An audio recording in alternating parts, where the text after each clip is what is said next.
The Vampire Bride, a paranormal werewolf vampire romance audiobook. Part 3. 18. Present day.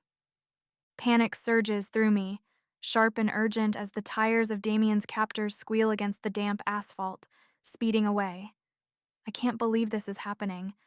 I can't believe my charge just got captured right before my eyes. Then again, of course I can. This is me, messing up again, like I always do. I'm such an incapable piece of useless scum. I had one job to do, follow Damian around, and I let my stupid feelings get in the way like the total failure I am. I take a breath, shoving my emotions back down. Now's not the time to indulge in self-pity. Harry used to tell me that in a moment of crisis, the most important thing is to keep calm. I let my wolf's predator instincts take over. I need to track, not to feel. I dash back to the car, my hands shaking as I fumble with the keys, jamming the ignition. The engine roars to life, and I peel out of my parking spot. As I follow the dwindling taillights, speeding through the woods back towards the city, waves of guilt and self-doubt assail me, but I don't let myself get pulled under. Don't think, just act. I keep repeating myself. The last time I'd done that, I'd hurt Evie in the process, and I've hated myself for it ever since. But, as my wolf reminds me, I'd succeeded at protecting Jake that day too, and I have to protect Damian no matter who gets hurt while I do. My chase leads me downtown, the captor's car turning sharply into a side street before disappearing behind a nondescript building. It houses a club known for its exclusivity and a frequent haunt for the city's vampire elite. My pulse hammers in my ears as I park in a nearby alley, steeling myself for what's to come. I find the car I'd been trailing easily, currently being parked by a valet who sends me a suspicious glare as I approach. I don't recognize him as one of the kidnappers from earlier. Did they just give him the car to park then? Hopefully. That means they went inside the establishment with Damian. Isn't a club popular amongst vampires a suspicious place to take someone as renowned as Damian to, though? Surely there's a higher chance of somebody recognizing him here than in, I don't know, a secret hideout? This doesn't make sense. Something's off, damn it, but it's my only lead. I have to get into that place and make sure Damian isn't inside. The club is built below a dimly lit bar lounge in which vampires are having drinks most certainly composed of one single ingredient. The entrance is guarded by a hostess who welcomes me with a cold, suspicious smile. "You have a reservation, miss?" She asks, politely nonetheless. No, Please, I have to get inside. "We don't let customers in without a reservation," the hostess explains, waving me out firmly. I quickly calculate my next course of action. Should I punch my way inside? That wouldn't be the most discreet way to reach Damian's side. But how do I get in then? I'm with the Cromwells, I suddenly declare, hoping this will work. This is clearly a vampire-owned establishment, and I remembered Ian mentioning in passing that their name would be enough to get me into any vampire scene. So perhaps... The hostess gives me a bright smile. "Why didn't you say so earlier? Please come inside," she says, moving aside to let me in. Not believing my luck, I enter the bar, scanning the crowd for Damian, with no luck. What if I didn't trail the right car? What if getting inside this place's parking lot was a decoy? What if... Don't think, I tell myself firmly. I spot an elegant man, in his early 40s, or one that looks like in his 40s while he may very well be much older for he's a vampire, walking towards me. "Welcome. He tells me with a polite incline of the head. Please make yourself at home. I'm Marco Rossi, and I own this establishment. Any friend of the Cromwells is a friend of mine." I search his expression for any sign of deceit, but he's not showing any. Either he doesn't know Damian is here or this man is a very good liar.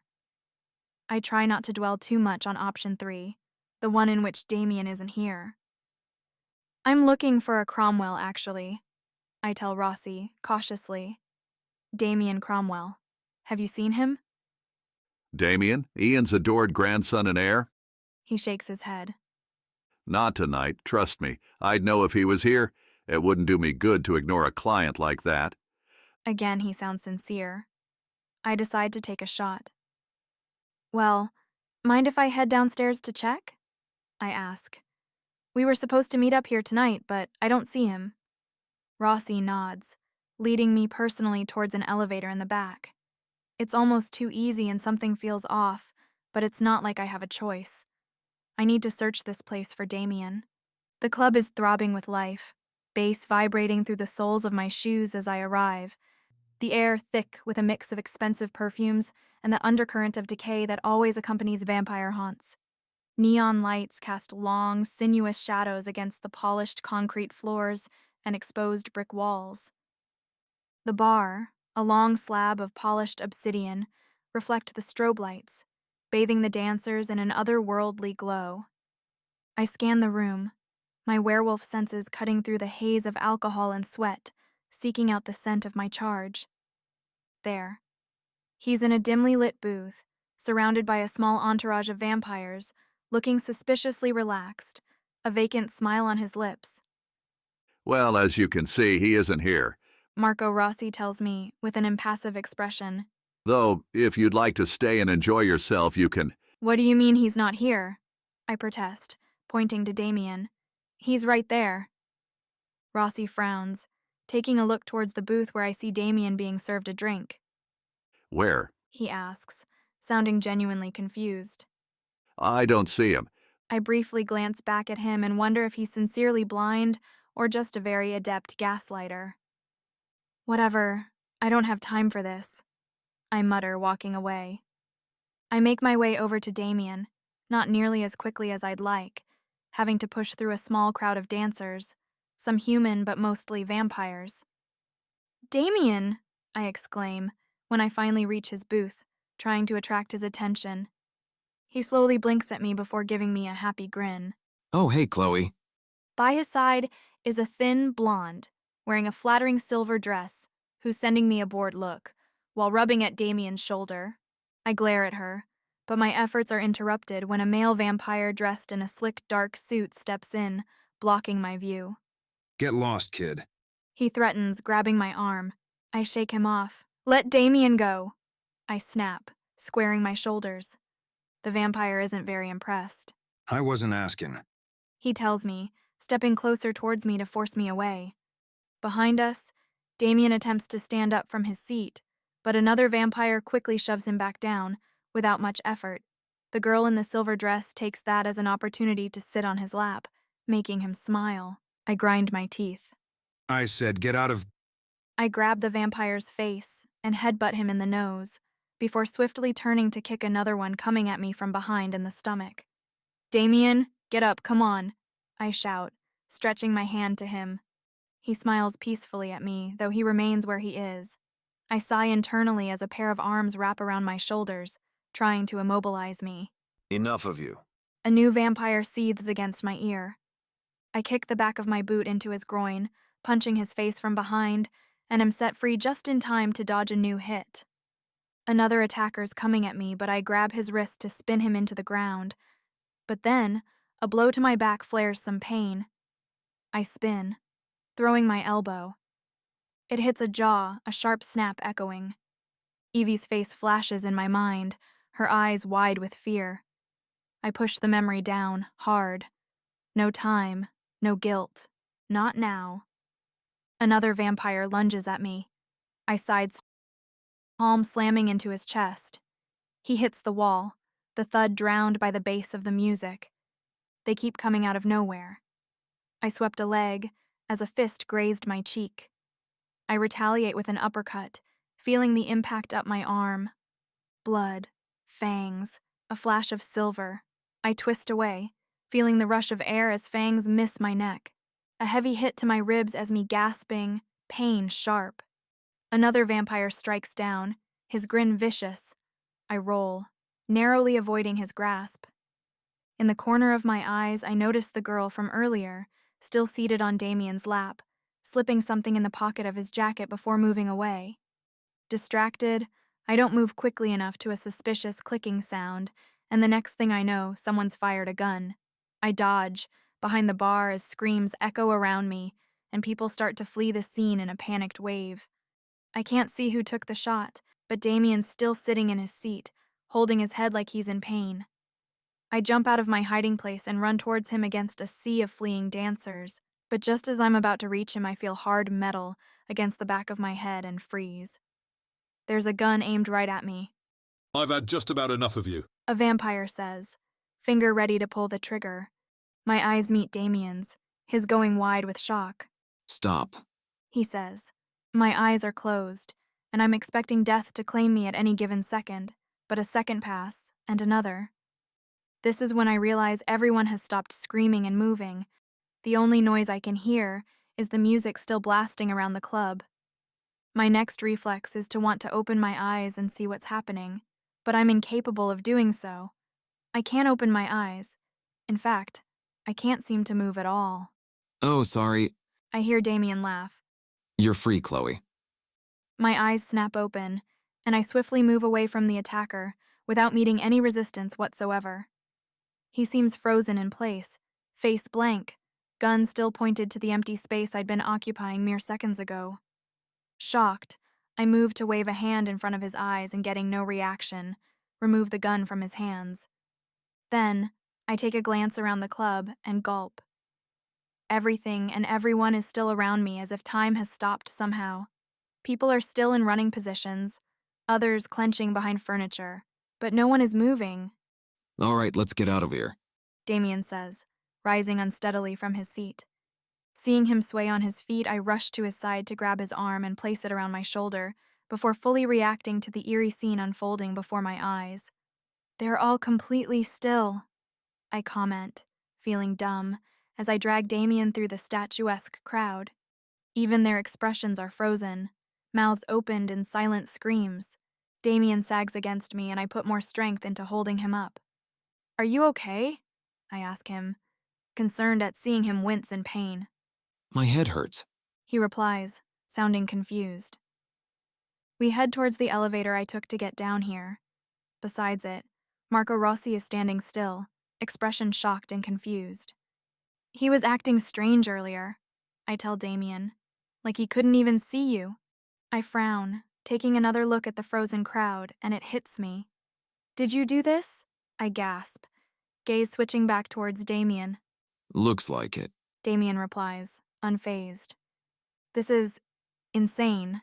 An entire crowd of people is frozen in place because he uttered one simple word. My mind is reeling. But, I protest, there are thousands of people down here.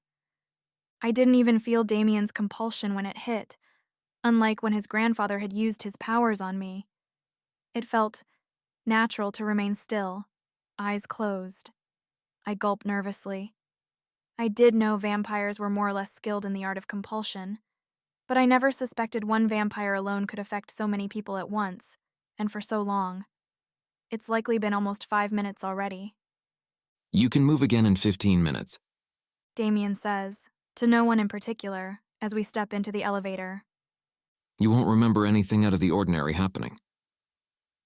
He looks serious, though pale, as he mutters the words. Damian, I tell him, mind working hard at processing all that is happening. Do you mean to tell me you could have just asked these people to release you at any time? Damian sends me a sheepish look that is all the answer I need. I'm about to yell at him, but then we exit the elevator and my words fall short. Upstairs in the bar, everyone is frozen in place too. Glasses are raised to people's lips, empty, as drinks have dripped onto shirts and dresses without anyone noticing. Waiters are in the process of serving, clients are in the middle of conversations. But the room is still and silent, everyone having been interrupted in the middle of their evening. Oh my God, I whisper, stunned and slightly afraid. I throw another nervous glance at Damian. I'm certain no werewolf ever suspected a vampire could have so much power. This is a total game changer and frankly terrifying. I should warn my pack about this. Why are you looking at me like that? Damian asks, giving me a wounded look. I don't like it. He looks upset. My wolf tenses at the sight, though I'm not sure if it's because it thinks Damian poses a threat or because it doesn't like seeing him upset. I guess probably a bit of both. Are you afraid of me? Damian asks, tone accusing like I've betrayed him somehow. My mind has trouble coming up with a decent response here, still reeling from all the implications of my discovery, what Damian's powers mean for us wolves, what it means for the vampire, the humans. I would never use my powers on you. Damian sighs, head rolling against my shoulder. His eyes have fallen shut and he looks unwell, which is the only reason why I continue dragging him along, outside the bar and onto the city street instead of doing the smart thing. The smart thing being running far away from him. But you did before, I reply nervously. I couldn't move or open my eyes. I would never use my powers on you on purpose. Damian rectifies, sounding sincerely hurt that I thought he might. I help him climb inside the car, frowning at the blood still dripping from his nose. I don't really like using them. Damian confesses, sagging against his seat. I didn't know I could do that. I search his expression, but it's hard to read, with his features being contorted in pain. What's wrong? I ask, my worry shifting as I take in the pained groans he's emitting. You have that look in your eyes. Damian whispers, eyes searching my face. What look? Like you're afraid of me. He sighs, closing his eyes. My heart skips a beat. A second ago, I was afraid of him, but now I'm beginning to feel afraid for him instead, especially when he starts coughing more blood in alarming quantities. Damian! I shake his shoulder, trying to get him to open his eyes. Did they poison you again? I scoff internally at the sheer stupidity of my question. Obviously they did. He's sick.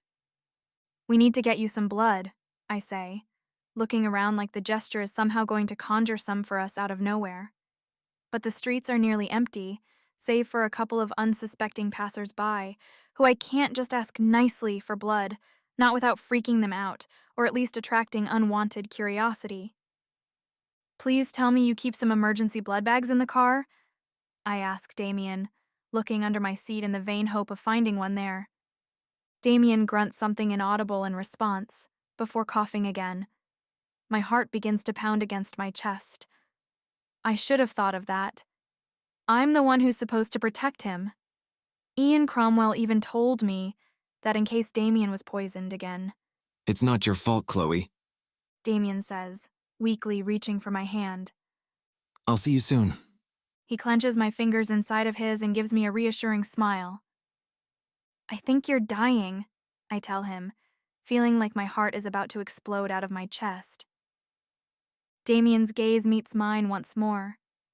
His is peaceful and serene, without any trace of sorrow or fear.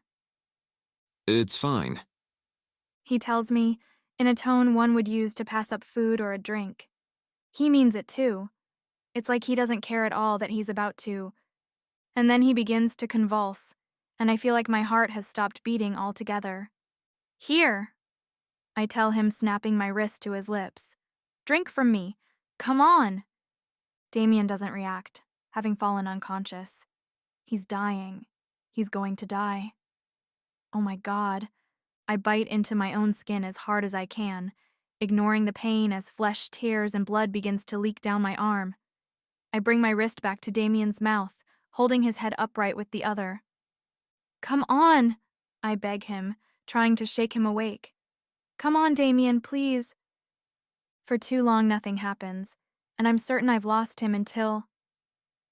His eyes snap open, meeting mine.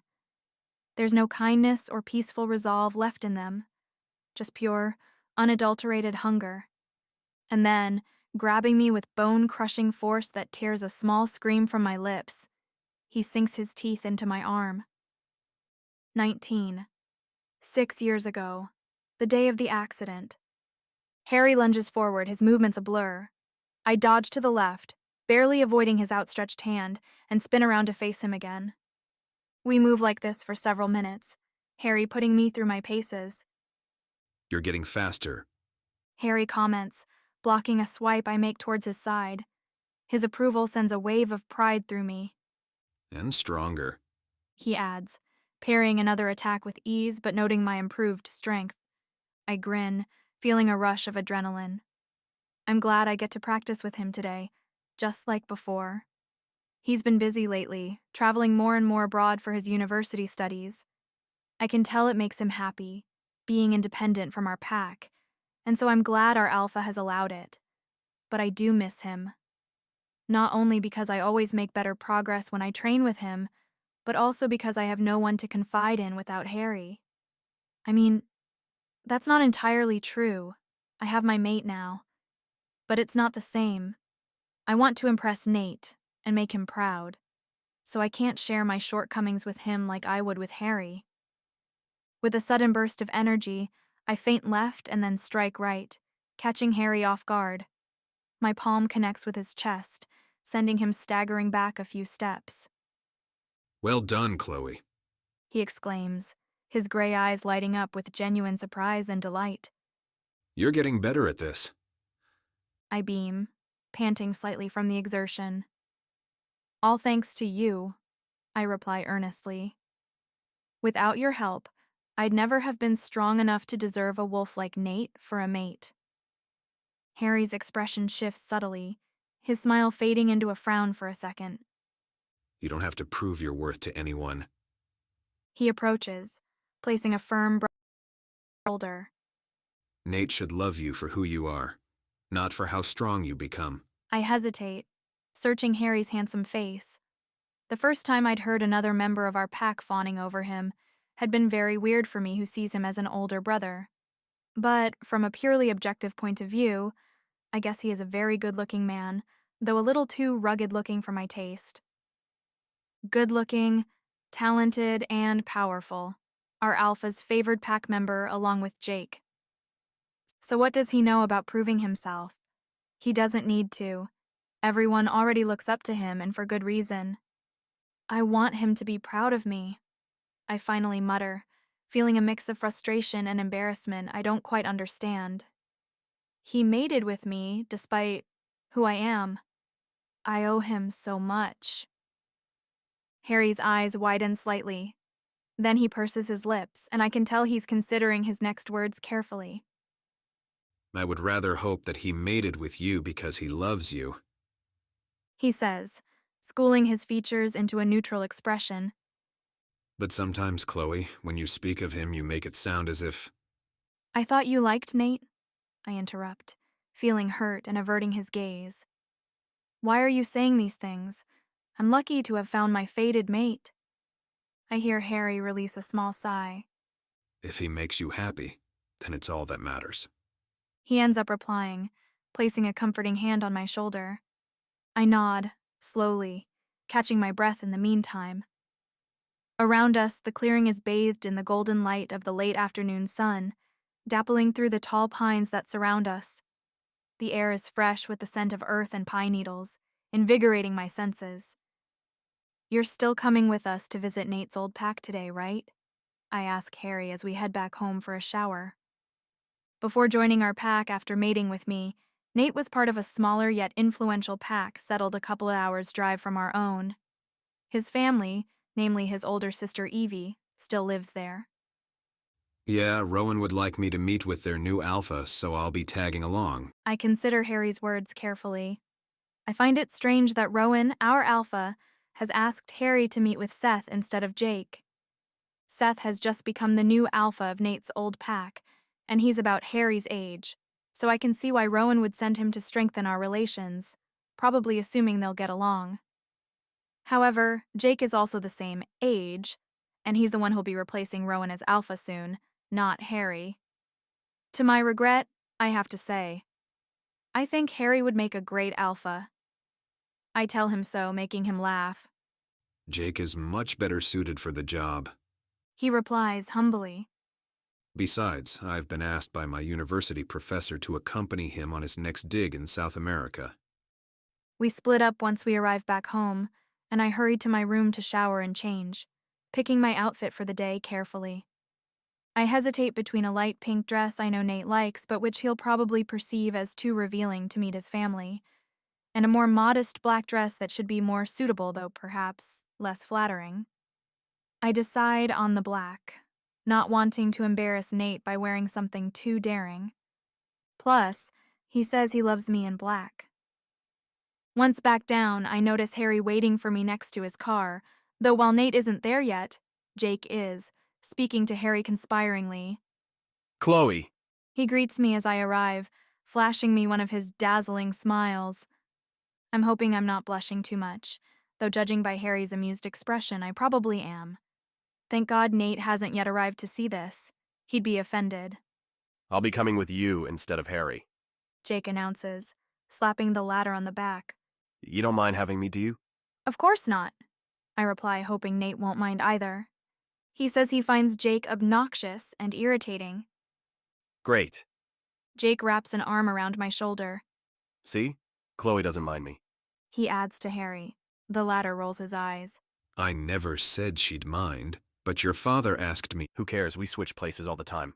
Say, Chloe, what do you think about Seth, Mr. Big Shot, new alpha? Seth? I ask, nervously.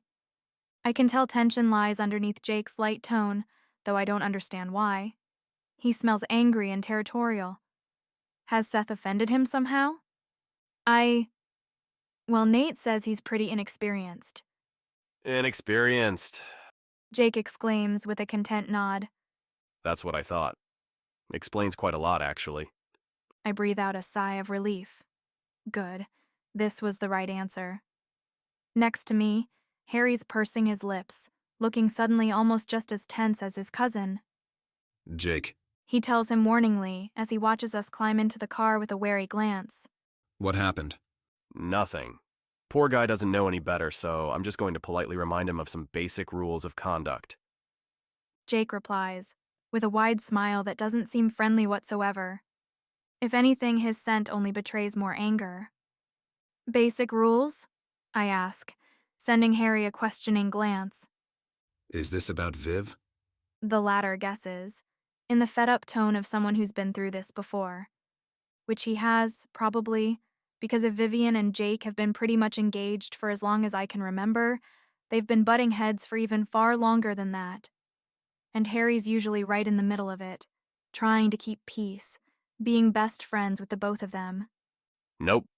Jake snaps, slamming the door of the car behind him. She has nothing to do with it. Harry winces in a way that makes it clear he doesn't believe a word of it. I'm coming too.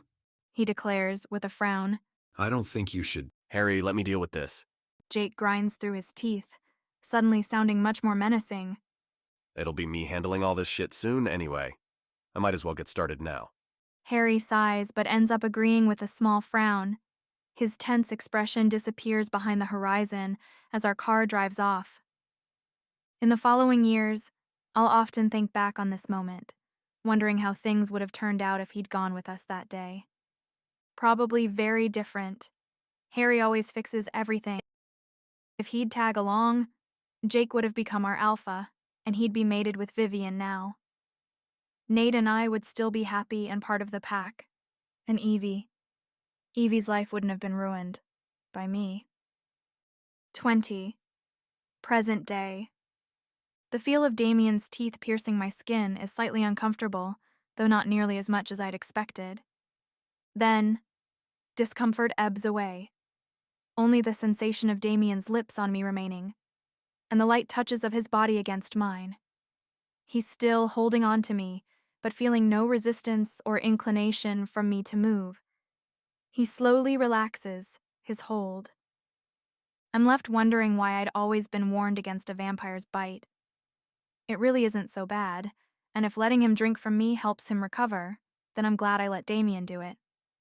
But then it begins. First, there's warmth inside my wrist, soft and pleasant, that grows languidly up my entire arm.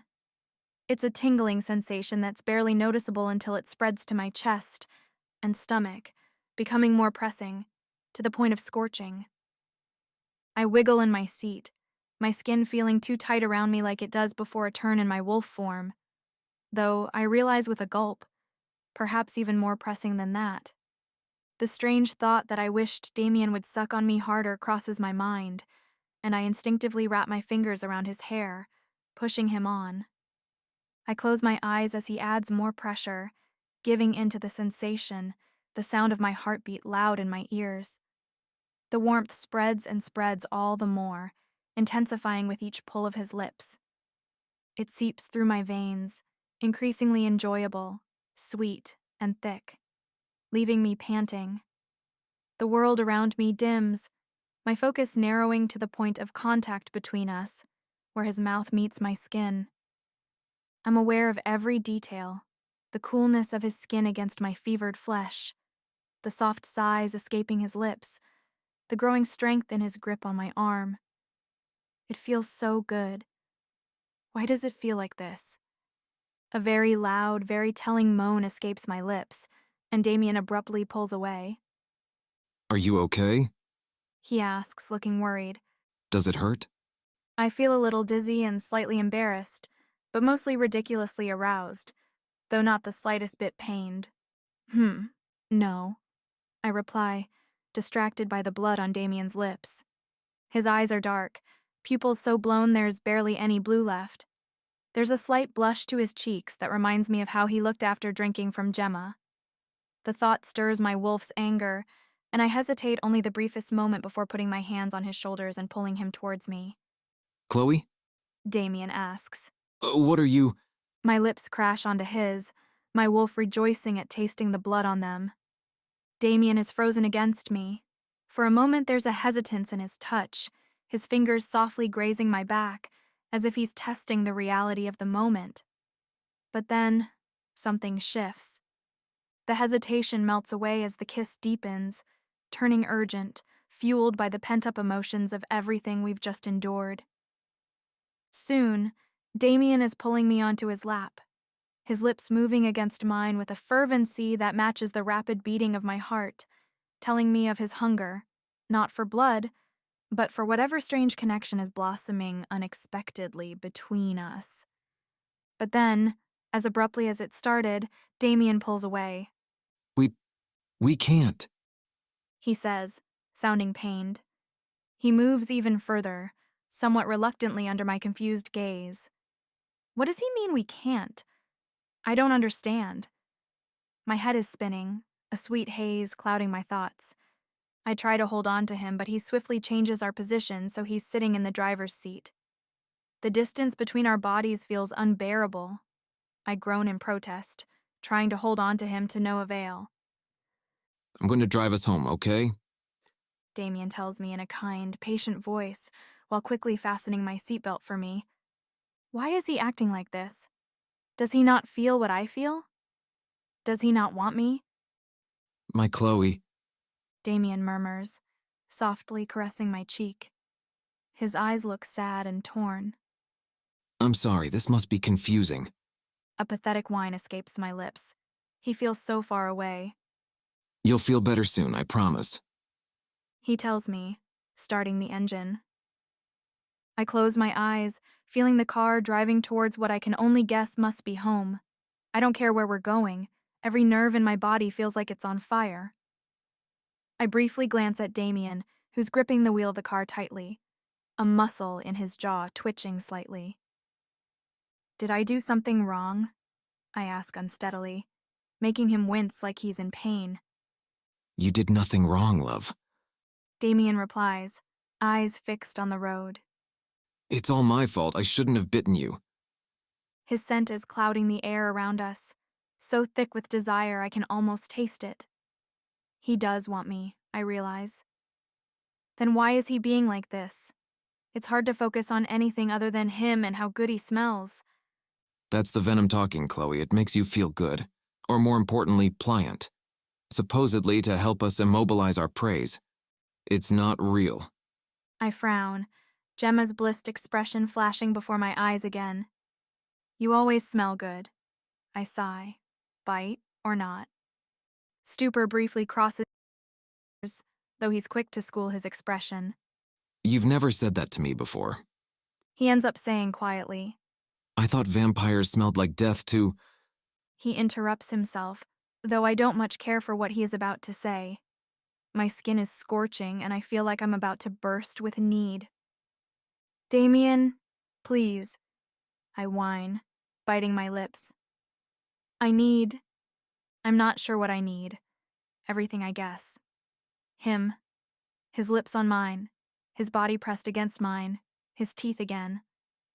I shift closer to him, my movements languid and uncoordinated. Damian's grip tightens on the steering wheel, and for a moment, I fear I've pushed him too far. But then he reaches over, his fingers brushing a strand of hair from my face with a tenderness that makes my heart ache. Chloe, don't say things like that. His scent is spiking dangerously, making me shiver all over. Why not? I smile at him. It's working, I can tell. You want me too. Damian lets out a startled laugh. That was never in question. He tells me, speeding his car. But what I want isn't important right now. My wolf is preening. I would too, except the lack of contact is becoming almost painful now, and I'm left panting, gripping onto the edge of my seat. Thankfully, Damian's car slows as we approach his house, the familiar outlines looking strange and distant through my dazed eyes. Can you walk? Damian asks me, opening my door to help me out. Of course, I reply with an indignant giggle, before stumbling up right into his arms. I didn't do it on purpose, but I'm not sorry for it when I feel Damian put one arm under my knees to lift me up in his arms.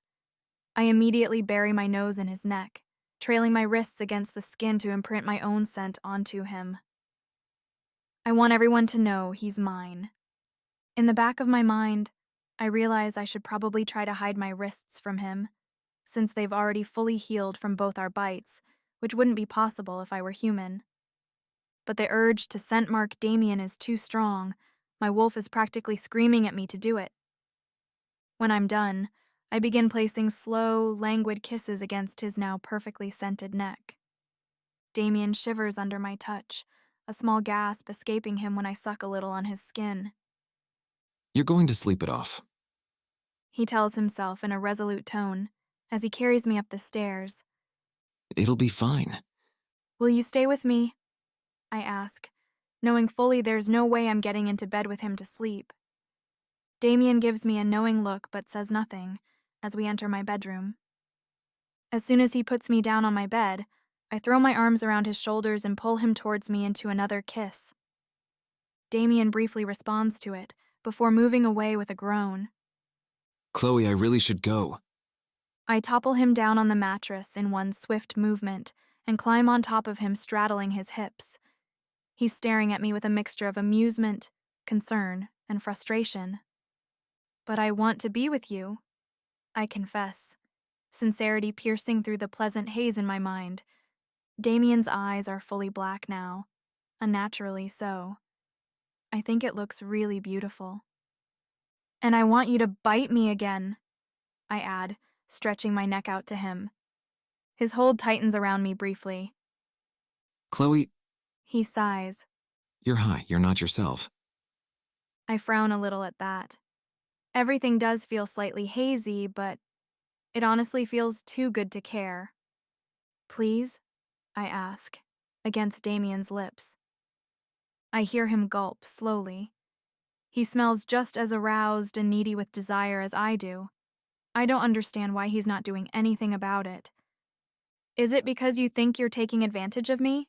I ask. Because I was attracted to you before, you know. Damian smirks. I know, darling. He says, sitting up and pulling me flush against him, making me giggle. But I'd like you to experience our first time together sober. And He wraps his arms around me, pulling me close. I don't think I'll be able to stop if I bite you again, my Chloe. I've missed you. I won't be able to control myself. Confusion slightly pierces through the haze of my mind. What do you mean you missed me? I ask slowly. You see me every day? I feel Damian tense against me, but he stays silent. Slowly, he puts his hands on my face, pulling it towards him so he's looking directly into my eyes. Just pretend I didn't say that. Forget about it. He says, and I nod, having already forgotten what it was I should forget. It feels important, though, and my wolf urges me to hold on to it. But then Damian whispers to me to go to sleep and everything goes black. 21. 6 years ago, the day of the accident. It's not the first time I've ever visited Nate's old pack. Despite the change in leadership, Seth having recently become Alpha, their headquarters remain unchanged.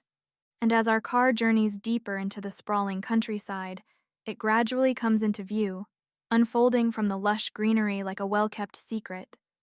The property is expansive, the rolling fields stretching out towards dense woodlands, the borders barely visible from where we park.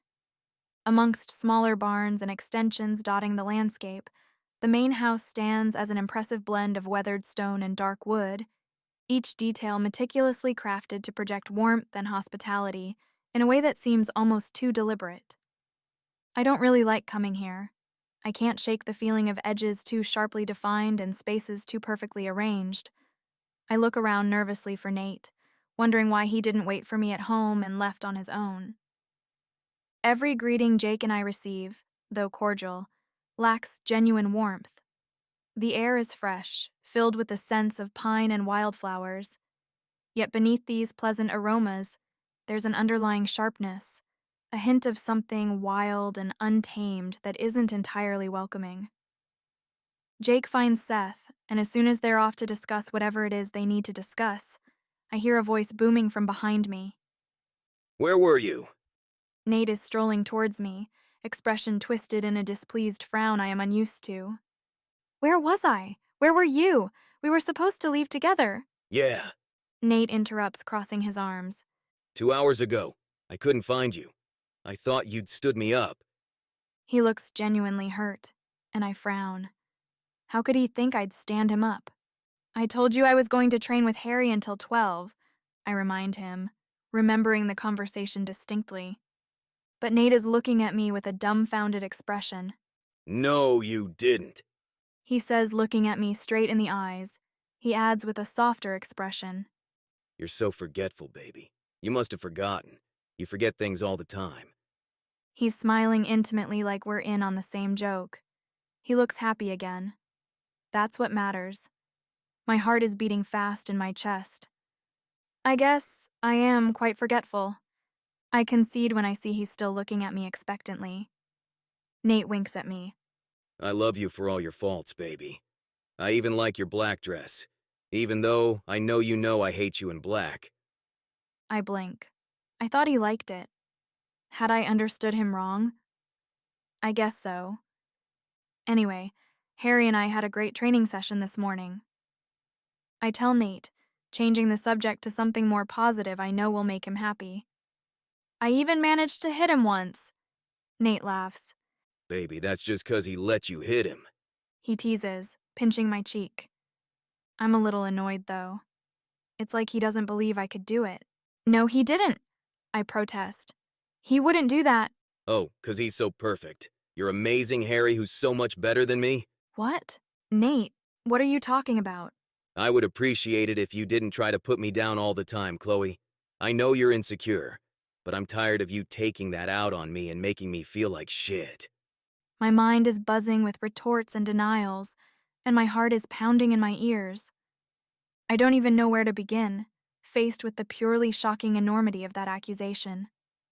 How could he think that of me? What gave him that impression? I'm gaping at him like a fish. I'm not trying to put you down, I protest, throat feeling tight under Nate's angry glare. Oh, spending all morning with one guy and then showing up here with another isn't to piss me off? What is it then? You just don't think about me at all. That's not true. The two most important wolves in our pack as well. Nate sneers. Just say it if I'm not enough for you. He turns away from me before I have the chance to reply. You know what? He says, giving me a cold look. I don't feel like hanging out today. I need some time with positive people who genuinely care about my well-being. See you at home. And with that, he walks off, leaving me alone in this vast field, having nowhere to go. I don't know where to go, what to do. I feel like no matter which step I take, it'll upset Nate somehow, and so I remain in my spot, perfectly frozen in shock.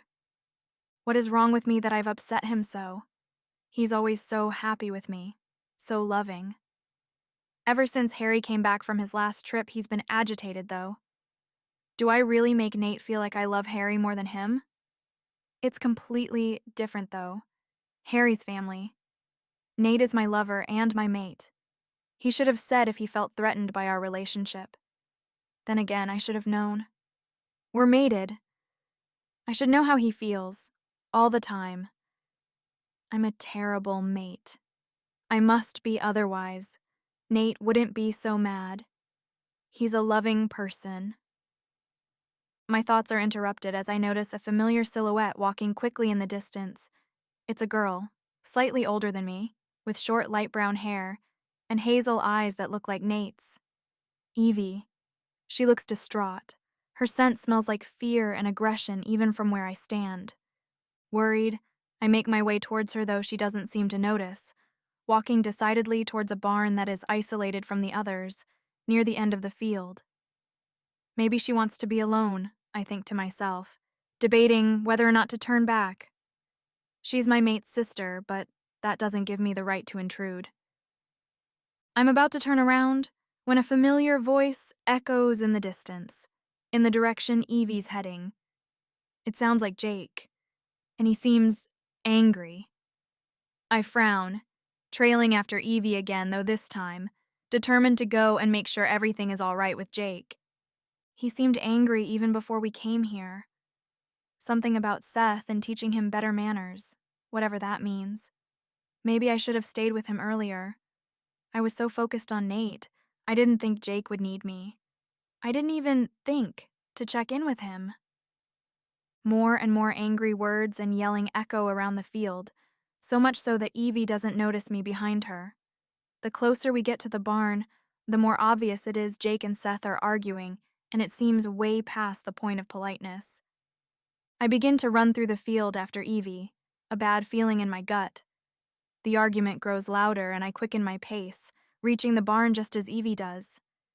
We both pause at the entrance, hidden in the shadows, peering into the dimly lit interior. Inside, Jake and Seth are locked in a violent confrontation, fists flying, and growls piercing the air. They are too engrossed in their fight to notice us watching. What is happening? Why are they fighting like this? Seth lunges, a growl tearing from his throat, but Jake counters, his movements swift and punishing. A well-aimed punch sends Seth staggering back, blood spattering the dusty floor. Each impact is a thunderclap in the confined space, echoing off the wooden walls. Seth wipes blood from his mouth, his eyes burning with defiance. He charges again, desperation lending him strength. They clash, bodies slamming with a force that shakes the nearby tools on the walls. Jake's dominance grows, his attacks more precise, more relentless.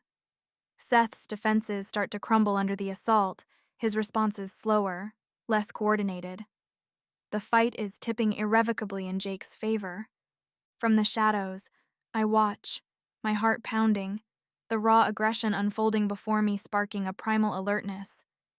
Beside me, Evie trembles, her eyes fixed on her pack's alpha being beaten down. Her distress morphs into a fierce, protective rage, and her body begins to shift uncontrollably. The transformation is swift, a testament to her raw, unchecked emotions.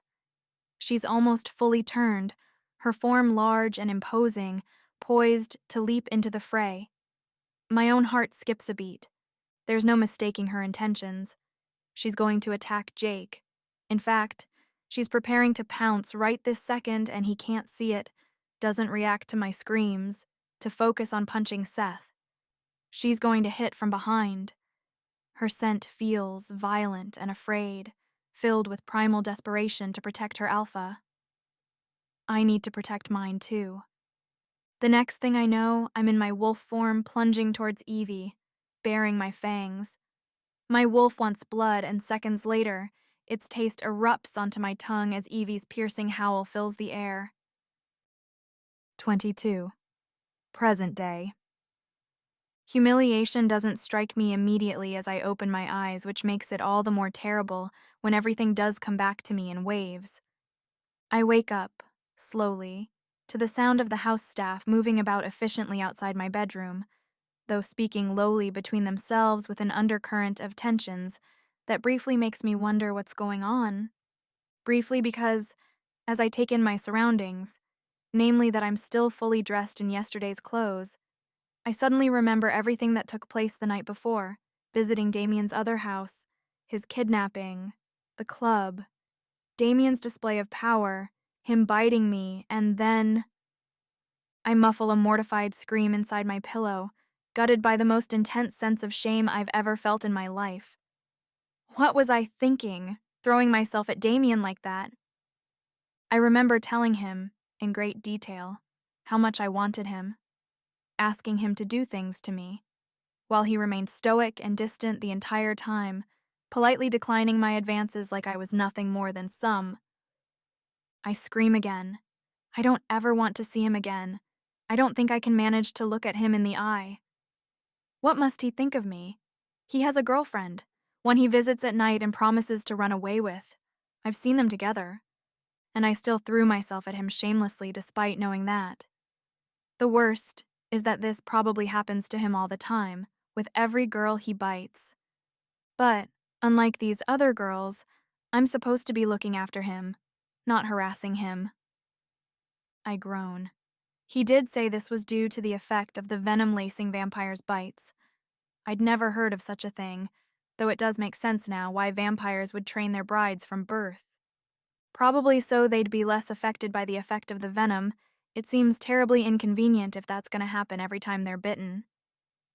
And it's true that Damian knows I'm not used to it, so he hopefully won't be mad at me. But still, I did reveal that I've been attracted to him since before the bite, which, sadly, is the truth. And, oh my God, I scent-marked him, like he belongs to me or something despite being mated to someone else. I'm the worst. I hate myself. Miss Chloe. Ms. Jones's stern voice echoes behind my door, and before I've had the chance to say anything, she bursts into the room. Oh, good, you're awake. She observes, sending me a judgmental look that makes me want to crawl back under my covers. I know she probably doesn't, but for a moment, it looks like she knows what I've done and is trying to punish me with the sheer disdain of her glare. What are you still doing in bed at this hour? She chastises. Never mind, I'll be sending someone over to help you get ready. Master Cromwell is here, and he wishes to see you. It takes me a minute to realize she's probably not talking about Damian, who resides here with me, but his grandfather. My heart sinks. Did Damian tell him what happened and how I'd utterly failed at protecting him before sexually harassing him? He's totally going to fire me, isn't he? Miss Chloe? Ms. Jones asks, pursing her lips. Oh, right. Sorry, I'll head to the shower, I reply sheepishly. I hope I'll see Damian one last time before I go, I realize while washing my hair. Preferably from far away so he doesn't see me, but still, I'd like to imprint one last clear memory of him in my mind before he banishes me from his life. Maybe he'll slightly smell like me still. The thought has my heart pounding with shameful anticipation. Once a stylist lets me know what I should wear, and a makeup artist has efficiently dealt with my face, despite me telling them not to bother because I'm probably about to be kicked out of the house, I'm escorted into the small reception area where I'd met Damian, and in which Ian Cromwell is patiently waiting for me, a fact for which I know Miss Jones will have my head should Ian not deal with it first. I gulp as I take in his regal form, looking outside the window as I slowly push the door open. Sir, I begin nervously, ready to apologize for disappointing him. Can I just say, turning around to face me, Cromwell's mouth stretches into a wide, pleased smile. There she is, the lady of the hour. He exclaims with even more enthusiasm than he usually displays. I freeze in my step, unsure how to respond. Luckily, Cromwell doesn't keep me guessing and continues, placing his hands on my shoulder. I believe congratulations are in order. He exclaims, grinning at me excitedly. Damian told me what happened last night. A memory of me kissing his grandson's neck against his will erupts into my mind, and I feel my cheeks reddening in response. He did, I squeak. Yes, how you managed to track him down, extract him from the club he'd been taken to safely, and even kindly give him some of your blood to help him recover from the poison he'd been administered. Cromwell gives me a warm, genuine smile. I can't thank you enough, my dear. Not only did you protect Damian effectively, but you also figured out who'd been behind these attacks, it seems. I frown. Marco Rossi. Cromwell adds. Damian mentioned you'd run into him. I remember the club owner, taking me down to see Damian, acting like he couldn't see him. Was he really the one behind the kidnapping? But then, why lead me straight to Damian? Because he was hoping his men would stop me from getting to him and get rid of me more effectively in the process? That seems far-fetched. I did run into him, but I remember how he'd look at me when I kept pointing out that Damian was right there. Like I was crazy. Like he sincerely couldn't see him, sitting before his very eyes. But what? Cromwell asks, in a patient, encouraging tone. Could I be wrong? I'm probably wrong. It looked like the men attacking me worked for Marco Rossi, so... But why pretend he couldn't see Damian, though? It doesn't make any sense. You know, we've been allies for years, him and I. I can't believe I'd ever sponsored him into the position of power he occupied, all to be betrayed by him like this. Harming my own grandson and heir. You can't trust anybody these days, don't you think? Cromwell comments, shaking his head in regret. I guess not, I reply weakly. Something not right sits in my stomach. Anyway, I can't thank you enough for fulfilling your mission, my dear. Now that this has been dealt with, I'll be able to focus on reining in the vampires to respect the Accords again, as promised. And I'd love to thank your Alpha in person for all the work you've done. Oh, that won't be necessary, I protest weakly. I can't imagine how that interaction would go. The less Harry knows about my involvement with the vampires, the better. Well, maybe a nice bonus, then. You absolutely must keep all the clothes and jewellery you acquired while working with us. And if there's anything else you'd like before you go... Go? I ask, mind going blank. Well, surely you'll be eager to go back to your family now that your job is over? Cromwell insists happily. Though perhaps you'll consider paying Damian a visit before you leave us. Bid him farewell. He's grown quite fond of you, I can tell. I nod, my throat feeling tight. Thank you, Mr. Cromwell, I tell the man, turning around to exit the room, head hung low. If there's anything I can ever do for you, my dear, please do give me a shout. He tells me, sending me a warm smile, but I don't pay much attention to it, as I head back towards my room at a painfully slow pace. This went better than I thought. Cromwell didn't get mad at me, but then again, it doesn't matter because, as I'd expect, I do have to leave. I won't be staying with Damian anymore. Which is good, because I don't know how I can stand to be in the same room as him after what I've done. But then again, that means I won't get to see him smile or hear him make stupid, flirty jokes, or watch him pretend like he doesn't care about anything, knowing fully well it isn't true. And who's going to make sure he doesn't get poisoned again if I go? Gemma? I grind my teeth. I mean, even if Marco Rossi was the one behind all the attacks like Cromwell seems to believe, someone else could very well attack Damian. May you ask Master Damian if he has a moment for me? I ask Ms. Joan, heart beating furiously in my chest. She agrees to my request, though, not before sending me a judgmental look that indicates that if it were up to her, Damian would forget about my entire existence altogether. However, she's quick to let me know he'll be seeing me now, and so, a minute later, I nervously knock on his bedroom door, these swirling thoughts dampening my humiliation at the prospect of seeing him again. That quickly evaporates when I'm faced with his impenetrable blue gaze upon entering. He's longing in a chair, a book in hand, looking as nonchalant as ever. I can't believe I was kissing this man not even 24 hours before. Did I imagine the entire thing? Someone this beautiful can't actually be kissing me back, right? Then again, he did pull away, so... Chloe. Damian says, impassive. Oh, yes, well, I've come to say goodbye, I blurt out, hoping the wavering in my voice isn't too audible. Goodbye? Damian repeats, though he doesn't let anything else show, like, say, curiosity or disappointment. Yes, your grandfather seems to think your life is no longer in danger, and so I bite my lip, lowering my gaze. There's no need for me to stay here, since you're safe. You don't need me anymore, right? I add, heart beating furiously.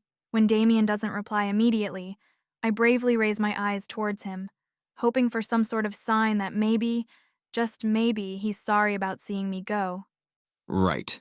He says, nodding slowly instead. Well, thank you then, for your services. The worst is that he isn't even saying this unkindly. He's not trying to be mean, I can tell. I know how it feels when someone is being mean. Damian is simply being indifferent, as he should since I'm only an employee. My pleasure, I reply, blushing furiously at my own words. Why did I say the word pleasure in front of him? Oh my God. Goodbye, I squeak, practically running out of the room. Once I'm safely back inside mine, I sink to the floor and bury my face into my hands. This is it. Time to go home. Back to the inextricable situation I was in before coming here, hoping to escape, but which is still waiting for me now that this brief break is over. And the worst is that I can't even bring myself to care for it right now. All I can think about is that I'll never see Damian again, and I don't understand why it upsets me so, but... My eyes fall onto the copy of the book Damian had lent me a week before, The Time Traveler's Wife. Surely, I should give it back to him before I go. I mean, it belongs to him. I can't very well take it with me. Or, maybe I could ask him if he minds if I keep it for now, and return it to him later. Like this, I'll be seeing him again at least one last time before I die. And that would be enough, right? I mean, I'd be lucky to be allowed in his presence once more. I grab the book and open my bedroom door, ready to head back to Damian, but stop dead in my tracks when I almost run straight into him, standing outside my bedroom, fist raised like he'd been about to knock. Oh, I say dumbly as our eyes meet. You're here. I'm aware it must be painfully obvious that I've been crying yet. I hurry up and dry my tears anyway, like that will somehow prevent Damian from noticing them. Yes. He says, scratching his throat. Well, it occurred to me that, like I've mentioned, there are tons of people out there who still want to kill me, surely. Tons? I ask, stepping back to let Damian into my room. At least. He declares, seriously, closing my door behind him. I'm actually quite insufferable when you think about it. Who wouldn't want me dead? His eyes search my expression just as much as mine search his. Right, I tell him with a small nod. That can't be good. Damian wades closer towards me, close enough so that I can feel the rise and fall of his chest against my own. Definitely not. He says, gaze lowering towards my lips. I'd feel much better if someone could ensure my well-being. Someone with experience. I have experience, I reply stupidly, angling my head towards him. Damian's hands clasp against my lower back, reeling me in until our heads are bent together so close that I can feel his exhale on my lips. My thoughts exactly. He replies, closing the gap, his lips claiming mine. 23.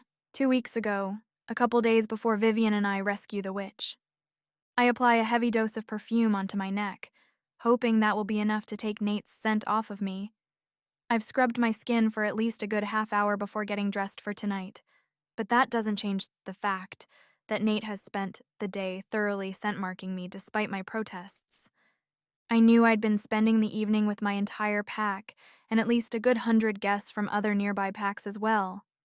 All this to say, surrounded by wolves, all able to easily pick out the scent of my mate on me at any given moment. I gulp nervously, adding one last touch of concealer to my complexion, hoping it will help me hide my growing blush. It probably won't. Should I pretend to be sick and hide in my room? Or maybe I could leave before anybody notices? There are so many guests coming over to this party, I doubt anyone will miss me. Chloe. Emma's voice sing-songs through my door. Are you decent? And before I can reply, she bursts into my room, her light blue dress ruffling around her. She looks very beautiful tonight, though she always does, her outfit and makeup highlighting her clear blue eyes. What are you wearing? She asks, inspecting my outfit with an unimpressed frown. I look down at the long, loosely fitted dress Nate had instructed me to wear. You don't like the color? I ask, with a frown. The color, the cut, the entire thing. Emma rolls her eyes, walking over to my closet and running her fingers through my clothes. Wear this. She hands me a red dress that actually used to belong to her, but which she'd gifted me after I'd tried it on once, for a night out, claiming I looked 10 times better in it. Emma and I look nothing alike. She's rather tall and lean, while I'm short and curvy. Her hair is a dark brown and mine a light blonde, and hers flows down her back, while mine barely reaches my jaw. And she is very beautiful, whereas You look stunning. Emma exclaims, sounding so excitedly sincere that I'm almost tempted to believe her. Emma has a fiery personality. When she likes something, she isn't shy about it, though the same can be said about things she doesn't like. The top one on her list is my mate, who she doesn't know I'm back together with. Thank God. Come on. She says, taking my hand and dragging me outside my room. You're going to be my date tonight. I don't know anybody at this party, and you know I'm shy. Emma isn't remotely shy. In fact, she's rather the very opposite of the word.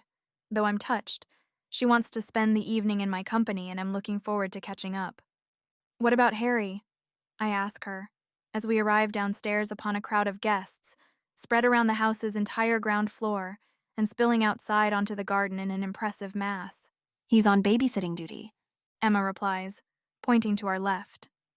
I spot Harry, standing between Jake and Vivian, looking like he'd rather be anywhere else, which makes sense as the pair seems engrossed in yet another one of their arguments. Why would I get her a present? Your grandmother hates me. Vivian is saying, crossing her arms. Yes, strange seeing how you're so warm and lovable. Jake replies sarcastically, earning himself a violent kick to the shin in response, which has him grunting in pain. Harry pinches the bridge of his nose tiredly, before escorting a limping Jake away. Oh, I comment with a grimace. Yeah, sucks to be him. Emma replies with a shrug. Chloe, why is everyone staring at me? Everyone might be a little bit of an exaggeration, though not by much. Many people around us have interrupted their conversation to scrutinize Emma with more or less subtlety. It's 'cause you're Harry's mate, Emma. They're curious about you, I confess, feeling slightly embarrassed on her behalf. Some of these guests could really afford to be more discreet. I catch a couple of them whispering furiously, practically pointing at Emma. Half of them are looking at me like I'm a zoo animal and the other half like they're about to eviscerate me. Emma observes, admirably unaffected, which doesn't fail to impress me. I think I'd have already fled back upstairs if I was under so much scrutiny. Well, you know, I explain, treading with care. Harry is quite popular. Emma reaches for a drink nearby with a shrug. All right, so everybody's gonna either hate me because they're jealous or hate me because I'm not good enough. I protest, nervously, making Emma laugh. It's cool, I don't care. She flashes a grin, grabbing my hand. Is there anyone I should introduce myself to? I screen the room, eager to take her mind of the unwanted attention and introduce her to well-meaning pack members or friends, because those do exist. But my heart skips a beat when I notice a face I haven't seen in years across the room. A tall, dark-haired woman with hazel eyes, limping across the sea of guests, a frown on her face. I feel faint. Chloe? Emma asks, putting a hand on my arm. What's wrong? I didn't know she'd be here tonight. Why is she here? She's walking again, though, finally. Her gaze catches mine and I gasp. Chloe, where are you going? Emma asks, trailing after me as I run back, outside the room towards the library at the back of the house. There probably won't be anybody there. She won't follow me there. Did anybody see? I should go back to my room. Chloe. Emma catches up to me, closing the library's door behind us. Talk to me, what's happening? Evie, I gasp, feeling short of breath. I think I'm hyperventilating. Evie's here. Who's Evie? Nate's sister. I kneel on the library's floor trying to catch my breath. Emma's running her hand up and down my back. I haven't seen her in years, I explain, tears in my eyes. I don't think I can face her. Because she's Nate's sister? Emma asks patiently. Who cares what she thinks? You were right to dump his ass. And hey, at least her judgment can't be worse than the ton of people judging me tonight. No, Emma. I sigh. You don't get it. I ruined her life. I attacked her once and nearly killed her. She was paralyzed from the waist down for years afterwards. I choke on those last words, burying my face in my hands in shame. Even Emma is stunned silent for a minute. Oh, she says after a while. Yeah, that's way worse than my thing. I laugh, though it's not a very joyful laugh. Jake was fighting with her alpha, Seth, I explain, remembering the day. Evie got scared, I guess. She tried to jump in to defend Seth. She was gonna attack from behind. Jake didn't notice her. I panicked, and the next thing I knew, she was lying before me. There was blood everywhere, on the floor, in my mouth. Emma wraps her arms around me, hugging me tight. I couldn't control my wolf really at the time. I didn't think it would. I shake my head, bursting into sobs. You were only trying to protect Jake, and you did, Emma says, still holding on to me. It was an accident. It was my fault, Emma. I gasp, all my shame and guilt bubbling to the surface. If only I'd trained better, I wouldn't have hurt her like that. This incident is what ruined Nate and I's relationship. We were so happy before, but after that day, he had to choose between me and the sister I'd hurt, and our relationship never recovered. It's why he's the way he is, because I did this. Emma shakes her head furiously, but she doesn't understand. Without me, Nate would have never turned out the way he is. He'd never have hurt her or Harry. I did this to him. To them. I'm a monster. How could I ever abandon Nate after he still accepted me despite what I did? 24, present day. A week after I'd rescued Damian. Damian is softly caressing my hair, holding me close against him as I slowly come back to my senses. My body is still getting used to the effects of vampire venom, but it's been easier for me to stay lucid whenever Damian drinks for me these days, probably thanks to my shifter powers. Though, Damian still doesn't know what I am, and he worries constantly about biting me, which usually ends up in me begging for it. I suspect he secretly loves that, but it only makes him feel even more guilty for practically always surrendering to the urge. I don't know why he feels so guilty about something that makes us both feel this good, though. I mean, I should feel guilty because I know that we're breaking the accords every time he drinks from me, but he doesn't know it. So, I wish I could tell him, and, as always, coming down from the high of the bite, I feel terrible that I can't tell him about my true nature. The only way for me to do so would be for his grandfather to lift his compulsion and let me tell Damian the truth. But that would mean telling him that Damian and I have more than just a boss-employee relationship now, and I'm not entirely sure what that means. Are we together? For real? In the light of day and to the eyes of those around us, our relationship hasn't changed much. Damian still parades me around like I'm his bride-to-be, and I still dress for the part, draped on his arm, though wishing more than ever it could be real. At night, though, it's different now. We've established a routine of sorts, where I slip into his room with some pretext or another, and we joke and flirt and pretend like this is all it's going to be. I wait until he initiates a touch, which comes more and more quickly as time goes by. A brush of hair or a quick press of my arm. I lean into that touch like a flower basking in the sunlight. We pretend it's all very innocent, and will, of course, never amount to anything more. And then, I feel his lips against my skin. I claim them with my own, leading to a brush of tongues. his hands sliding lower down my back, my own roaming his body hungrily. We kiss and kiss until I become dizzy and out of breath, and somehow our clothing gets removed. He presses me onto his mattress. I can't get enough of him. He makes me feel things I'd never felt before, without the usual guilt and shame that comes with it. It all comes down to that, I think.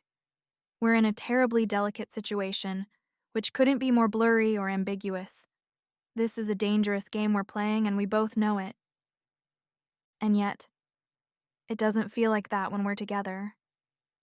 I feel adored and safe, beautiful, like I'm something to be cherished.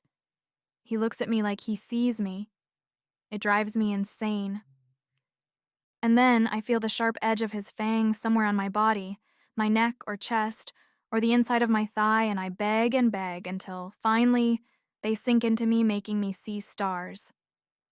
It's all a little bit blurry after that, which is probably for the best, as the brief flashes that stay with me reveal a version of me that I didn't even know existed. One that isn't afraid of asking for what she wants, very explicitly, and getting lost in pleasure. I think the entire house staff probably knows I'm enjoying myself now, with how vocal I'm being, and the worst is that I don't even care while it goes on. I'd probably let them watch if only to make this last longer. It's a different story after we're done, though. Oh, God, I groan, hiding my face in the crook of Damian's shoulder. He chuckles, kissing the top of my head. It's cute how embarrassed you get, He observes. especially compared to how you are when you... I punch his shoulder with more force than intended, making him yelp. Sorry, I grunt, though not feeling particularly sorry. Damian laughs, pinning me back down on his bed to hover over me, with an amused though soft expression in his eyes. Never apologize to me, my Chloe. I love every moment I spend with you. My heart freezes in my chest. His expression is serious now, though still just as soft and adoring as before. This is probably one of those moments where I should weigh my next word carefully. Unfortunately, my thoughts come tumbling out of my mouth on their own accord. Who was that girl you visited the night you were kidnapped? I ask, heart beating violently against my ribcage. I want to know, just as much as I fear the answer. Damian's eyes widen, and then his features transform into a horrified expression that has me wishing I would have kept quiet. Why are you asking about her now? He groans, getting off me to bury his face in his hands. Why, Chloe? We were having a moment. I don't want to think about her. He complains, sounding pained. Well, excuse me for thinking about your girlfriend while we're together naked, but it's kind of hard not to when you say things like, She's my sister. Damian groans, mouth twisted in a pout. And I don't want to think about my little sister when I'm with you, in a bed, naked.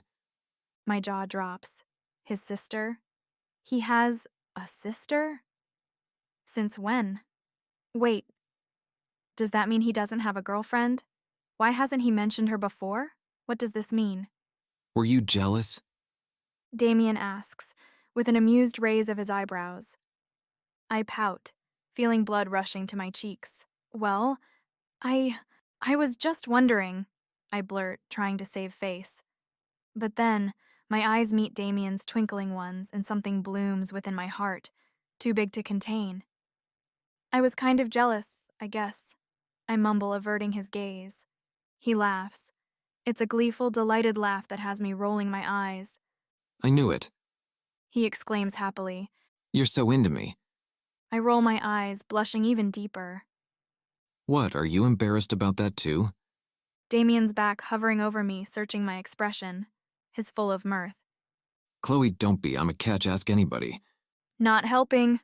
I pout, turning my face away to avoid being kissed.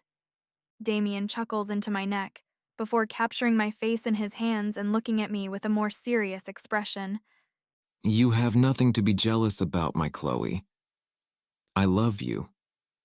There's no one else but you. My eyes widen in shock as I process his words. He can't be serious, can he? He doesn't actually mean that? Why would he? Infinite joy and love mixed with fear and guilt. If it's true, if he does love me, then that changes things. It was already bad enough that he didn't know I was a wolf, a mated wolf at that before. But now, how will he react when I tell him? How will I react when he'll feel so betrayed that he'll want nothing to do with me? I can't lose him. He loves me. What am I going to do? You don't have to say it back. Damian smiles, lightly kissing the tip of my nose in what is probably the sweetest gesture he's ever shown me. I can wait. Though I should probably tell you that seeing how I've been drinking so much of your blood lately, we can't very well continue like this without you officially becoming my bride. My mind is reeling. My bride. You know that thing you were supposed to act like you were before? Damian grins at me. They've been teaching you how this works, right? If I continue drinking from you for too long, we'll eventually form a blood bond, and that means I won't be able to feed on anybody else until the day you die. You won't be able to? I repeat dumbly.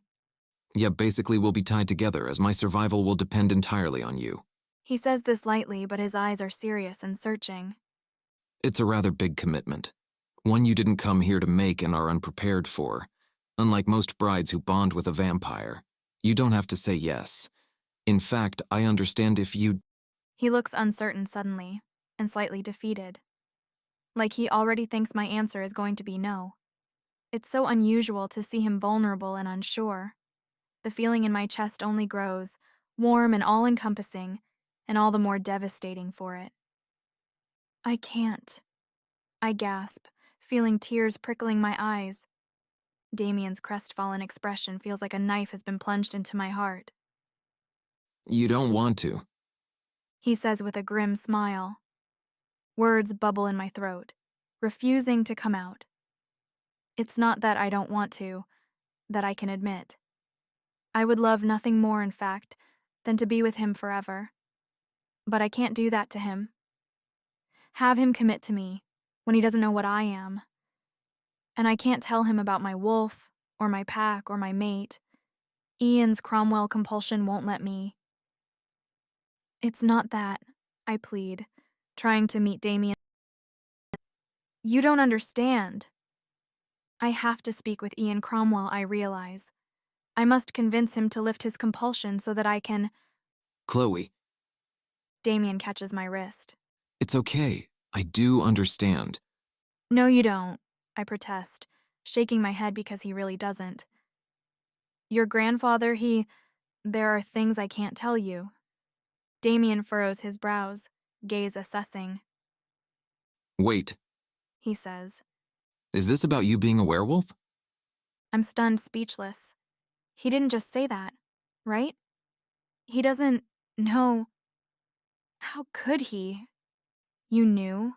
I squeak, disbelief lacing my words as I take in Damian's relieved expression. But how? He rolls his eyes at me. Chloe, there were 2 werewolves following you the other day. One is constantly hanging out in my backyard, and you beat up at least 10 vampires with your bare hands the other day. And if that wasn't enough, you don't pass out when I bite you. Of course you're a werewolf. I'm gaping, perfectly stunned. He's known this entire time? Why didn't he say anything? You never mentioned it, and so I thought it was something you weren't comfortable talking about. Damian says with a laugh. He looks relieved and happy again, as he takes my hand in his, kissing it softly. Were you afraid of telling me? Is that why you broke my heart and said you couldn't be my bride? He asks, gaze warm and full of love. I don't know what to say. I shake my head in disbelief. Relief and dangerous, delirious joy is slowly taking over my thoughts, and I'm afraid of where this might lead me. Your heart, I whisper, wondering how this man's heart could ever get broken by the likes of me. It's yours, Chloe. Damian replies, pulling me towards him. If you'll have it. Our lips meet in a kiss, unlike we've ever shared before, filled with tenderness and longing that does nothing to slow my tears. We'll still need to ask for my grandfather's permission. Damian tells me a little while later, holding me in his arms. But don't worry, I'm sure he's going to love the idea. 25. Present day, the next morning. I absolutely hate the idea. Ian Cromwell's voice booms from across the next room, as furious as I ever heard it. I forbid it, you hear me? It's out of the question. I wince from the sitting area I've been told to wait in while Damian meets with his grandfather to ask for his official permission, to me becoming his bride. He was very confident his grandfather would agree to it, being the only person in his family who'd always supported him in his decisions, or was more likely to at least, in comparison to his mother. Damian detests his mother, I've come to learn. According to him, she's cold-hearted to the point of psychopathic, which is why Damian has taken great care in hiding his little sister from her. A sister his mother never wanted, for her vampire gene being recessive, there was very little chance of her ever becoming a vampire in the events of her untimely death. And Damian's mother had no interest in having a human for a daughter. But unlike Alexandra, Ian Cromwell had taken Rose's side and ensured her his protection, a gesture that Damian held close to his heart. If there was one person he trusted amongst the vampire's clan, it was Ian, who was somehow more tolerant and open-minded than most of his peers. However, it now looked like even for the man behind the Accords, and the peace between vampires and other species, a marriage between a vampire and a werewolf was proving to be too much to bear. Get Chloe. I hear him tell Damian while the latter is fervently arguing his case. There is something you two need to know. This is how, a few minutes later, Damian and I find ourselves sitting in front of his grandfather, nervously holding hands, while the man towers over us with a furious look on his face. This needs to end. He says, pointing an accusing finger at Damian. You two have no idea what you're getting yourself into. I feel Damian fidget beside me, but Ian silences him with a glare. A blood bond between a vampire and a werewolf is simply unfeasible. Ian says with a tired sigh.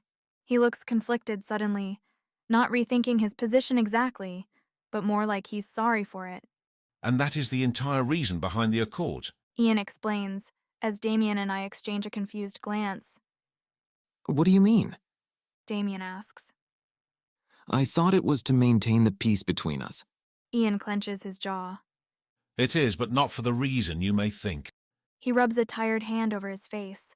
What I am about to tell you is a breach of the Accords itself. You were never supposed to know, as it was decided this was a secret best kept between the leaders of both parties, to preserve the hard-won peace we thought to achieve with these Accords. How with it, Gramps? We're confused here. Damian says, sounding impatient. Only a vampire king should know this, therefore most vampires you know aren't aware of this, Damian. Ian tells him. Your mother knows, though she's too old and powerful for anybody to erase the knowledge out of her mind, even me. Vampires of her stature, they're aware. He turns towards me. And your alpha knows Chloe like most other pack leaders, but other wolves wouldn't. Yeah, we get it, big deadly secret. Quit building the suspense and tell. Werewolf's blood has healing properties. Ian snaps, annoyed. So should a vampire form a blood bond with one, having to rely only on the werewolf blood to survive, that would... He winces like he finds the very thought abhorrent. That would make said vampire mortal. He explains, clenching his jaw. And essentially, the blood would heal the vampire back to life, and the vampire would age along with the wolf. My eyes widen in shock. You mean that if I were to become Damian's bride... It would eventually kill him. Ian concludes with a thundering glare. Thank you for watching. Click the thumbnail on your screen to watch the next part. And please consider leaving a like and subscribe to support the author if you enjoyed the story.